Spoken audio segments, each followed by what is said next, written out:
Assalamualaikum warahmatullahi wabarakatuh dan salam sejahtera. Terlebih dahulu saya ingin memperkenalkan diri. Nama saya Nur Solehah binti Nur Azam daripada kelas PIM 5. InsyaAllah hari ini saya akan membuat satu pembentangan di mana pembentangan ini merupakan satu tugasan bagi kursus isu semasa dan cabaran masa hadapan. Dalam tugasan ini, saya ditugaskan untuk membincangkan satu topik yang berkait rapat dengan industri automotif Malaysia iaitu kedudukan Proton sebagai kereta nasional dalam era globalisasi. Secara lebih khusus, persoalan utama yang ingin diketengahkan ialah adakah Proton Holdings masih boleh dianggap sebagai kereta nasional Malaysia?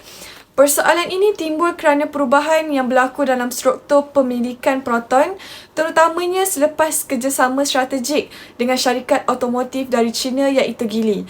Oleh itu, pembentangan ini saya akan menghuraikan latar belakang isu tersebut serta melihatnya dari perspektif industri automotif dalam era globalisasi. Baik, seterusnya kita melihat kepada pengenalan isu yang menjadi fokus dalam pembentangan ini.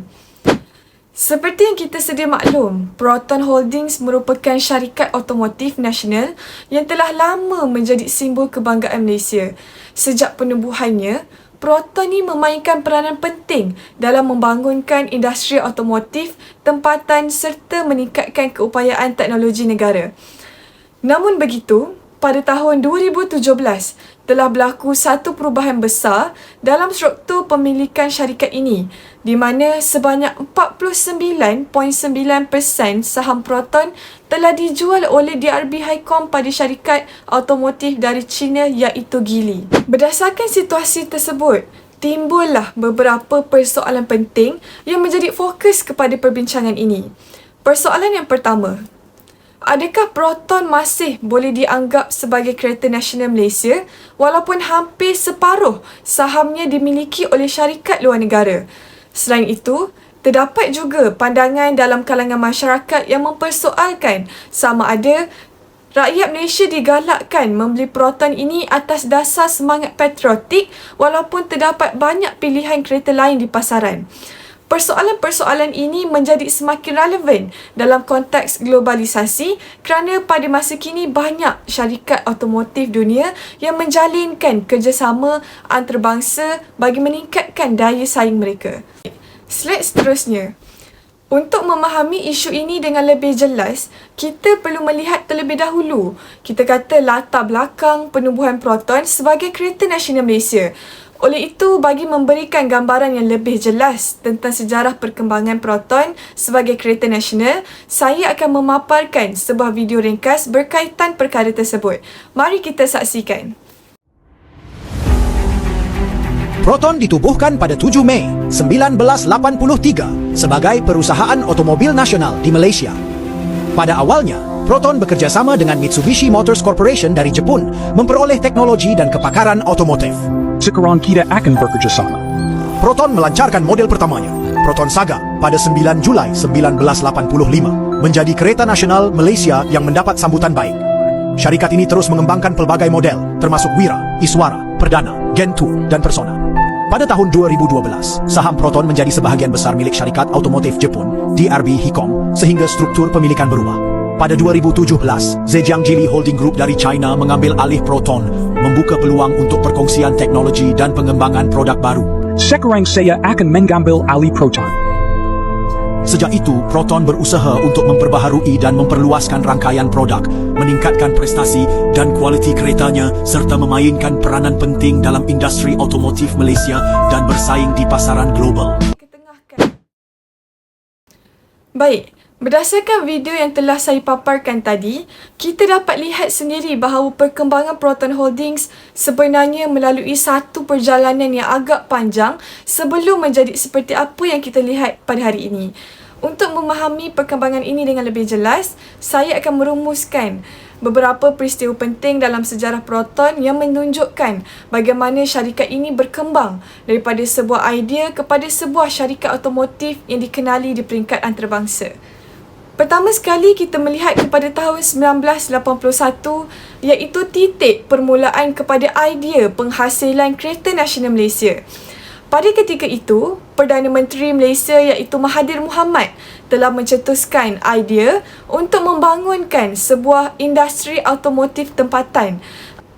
Baik, seterusnya pada tahun 1983, idea tersebut direalisasikan melalui penubuhan syarikat automotif nasional yang dikenali sebagai Proton Holdings atau nama asalnya Perusahaan Automobil Nasional Berhad. Penubuhan Proton ini merupakan satu langkah besar dalam sejarah pembangunan industri Malaysia kerana ia menandakan permulaan kepada penghasilan kereta buatan tempatan. Kemudian, perkembangan Proton terus menunjukkan kemajuan apabila pada sekitar akhir tahun 1980-an dan awal 1990-an, Proton mula meluaskan pasarannya ke peringkat antarabangsa. Salah satu pencapaian penting ialah apabila Proton berjaya mengeksport kenderaan ke pasaran luar negara seperti United Kingdom dan beberapa negara Asia Tenggara. Selain itu, Proton juga memperkenalkan model yang sangat popular iaitu Proton Wira. Model ini mendapat sambutan yang baik dalam kalangan pengguna kerana reka bentuknya yang moden pada ketika itu serta harga yang lebih mampu milik berbanding kereta import. Kita melihat kepada perkembangan yang berlaku sekitar tahun 2000 di mana Proton mula memberi penekanan yang lebih besar kepada penggunaan teknologi tempatan, di mana pada fasa ini semakin banyak komponen kereta dihasilkan oleh vendor tempatan. Hal ini secara tidak langsung membantu membangunkan industri sokongan automotif di Malaysia seperti pengeluaran alat ganti dan komponen kenderaan.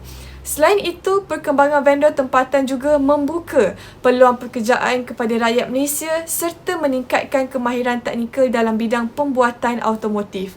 Oleh itu, Proton bukan sahaja menghasilkan kereta tetapi turut menyumbang kepada pertumbuhan ekosistem industri automotif negara. Namun begitu, satu perubahan besar berlaku pada tahun 2017 apabila sebanyak 49.9% saham Proton Holdings telah dibeli oleh syarikat automotif dari China iaitu Geely. Kerjasama strategik ini bertujuan untuk membantu Proton meningkatkan teknologi automotif serta memperkukuhkan kedudukannya dalam pasaran global. Walau bagaimanapun, perkembangan ini juga menimbulkan perdebatan dalam kalangan masyarakat sama ada Proton ini masih lagi boleh dianggap sebagai kereta nasional mahupun tidak. Perkembangan seterusnya dapat dilihat pada tahun 2019 apabila Proton melancarkan model baharu yang mendapat perhatian ramai iaitu Proton X50 seperti mana yang saya sertakan di slide.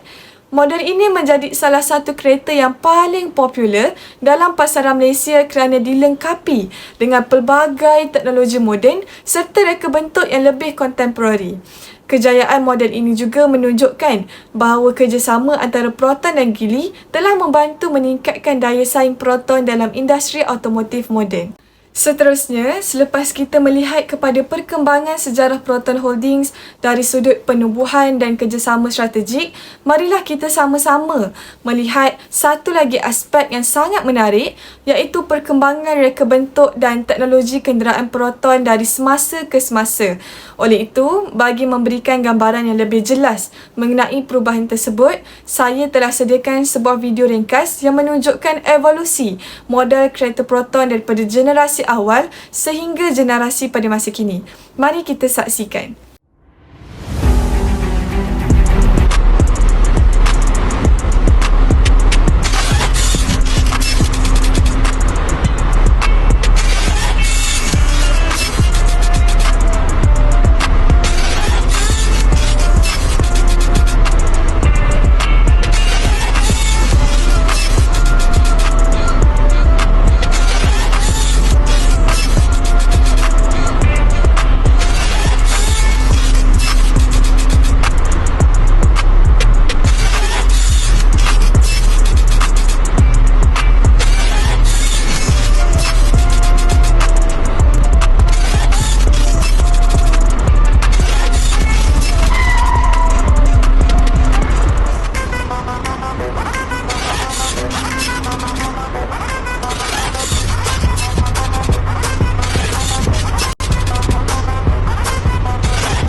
Berdasarkan video yang telah saya paparkan tadi, kita dapat lihat bahawa perubahan model proton menunjukkan kita boleh katakan sebagai satu proses evolusi yang sangat ketara jika kita bandingkan model-model awal seperti proton Wira dengan model moden seperti proton X50. Jelas bahawa terdapat peningkatan yang sangat ketara dari segi reka bentuk, teknologi serta ciri keselamatan kenderaan.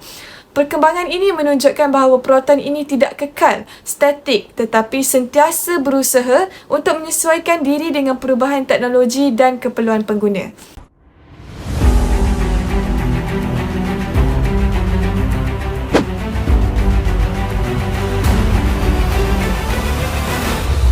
InsyaAllah, seterusnya kita akan bincangkan satu isu yang sangat penting dalam perbincangan ini, iaitu pemilikan proton oleh Geely yang berlaku pada tahun 2017. Seperti yang kita semua tahu, Proton menjalin kerjasama strategik dengan Geely, iaitu syarikat otomotif dari China, di mana kerjasama ini bukan sahaja melibatkan pegangan saham tetapi juga membuka peluang untuk Proton mengakses teknologi moden, meningkatkan kualiti produk dan memperluas pasaran antarabangsa. Namun begitu, isu ini menimbulkan pelbagai pandangan. Ramai yang tertanya-tanya, adakah Proton ini masih boleh digelar Kereta Nasional Malaysia apabila sahamnya hampir separuh dimiliki oleh syarikat Geely? Namun di pihak lain, sesetengah pihak berpendapat bahawa penglibatan Geely ini menyebabkan identiti nasional Proton semakin berkurangan.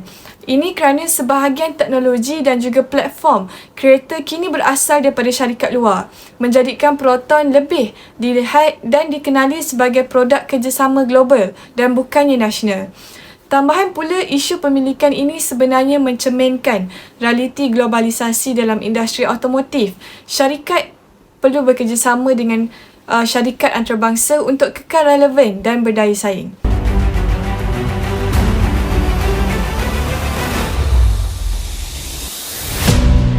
Untuk menjawab segala persoalan-persoalan yang timbul, marilah kita lihat hujah yang menyokong Proton ini masih lagi dianggap sebagai kereta nasional.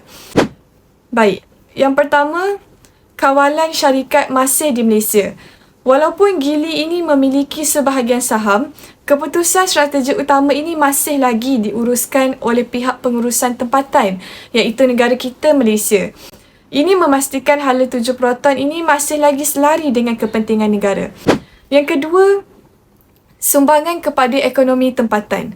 Proton ini masih lagi menyumbang kepada ekonomi Malaysia, di mana dia membuka peluang pekerjaan, pembangunan vendor tempatan dan penghasilan komponen otomotif. Ini bermakna syarikat terus menyokong ekosistem industri otomotif tempatan. Dan akhir sekali, kerjasama dengan Geely membolehkan Proton mengakses teknologi yang lebih maju. Ini meningkatkan kualiti produk, reka bentuk moden dan sistem keselamatan. Untuk mengukuhkan lagi hujah yang menyatakan bahawasanya Proton ini masih merupakan kereta nasional, saya juga sempat sertakan beberapa laporan berita. Baik, berdasarkan slide, terdapat beberapa laporan berita yang mengutarakan hujah utama mengapa status ini dikekalkan. Yang pertama ialah pematuhan kriteria. Proton yang masih memenuhi kriteria ketat yang ditetapkan oleh kerajaan untuk syarikat kereta nasional. Ini bukan sekadar label, tetapi melibatkan komitmen terhadap industri tempatan. Laporan yang kedua ialah Dasar Otomotif Nasional, NAP. Kedua-dua syarikat ini memberikan layanan istimewa atau insentif kerana mereka terus memacu Objektif Dasar Otomotif Nasional 2020. Ini termasuklah pembangunan vendor tempatan dan peningkatan rangkaian bekalan dalam negara. Dan yang ketiga ialah sumbangan ekonomi. Seperti yang dinyatakan oleh pihak kementerian, sumbangan Proton kepada nilai tambah industri GDP dan peluang pekerjaan adalah sangat besar. Contohnya, lebih 99% tenaga kerja mereka adalah anak tempatan. Namun begitu, terdapat juga hujah yang mengkritik Proton sebagai kereta nasional. Mari kita telusuri. Baik, yang pertama ialah pengaruh syarikat asing. Apabila syarikat luar memiliki pegangan saham yang besar, identiti nasional Proton ini dianggap semakin berkurangan. Keputusan strategik kini turut dipengaruhi oleh Geely, bukan sepenuhnya kepada pihak tempatan. Dan rakyat juga kebanyakannya akan berspektif bahawasanya Proton ini sudah tidak lagi menjadi kebanggaan nasional kerana telah melibatkan kerjasama dengan syarikat luar. Yang kedua, penggunaan teknologi luar. Sebahagian platform dan teknologi kenderaan Proton kini berasal daripada Geely. Hal ini menyebabkan sesetengah pihak melihat Proton lebih sebagai produk kerjasama global, bukan sepenuhnya nasional.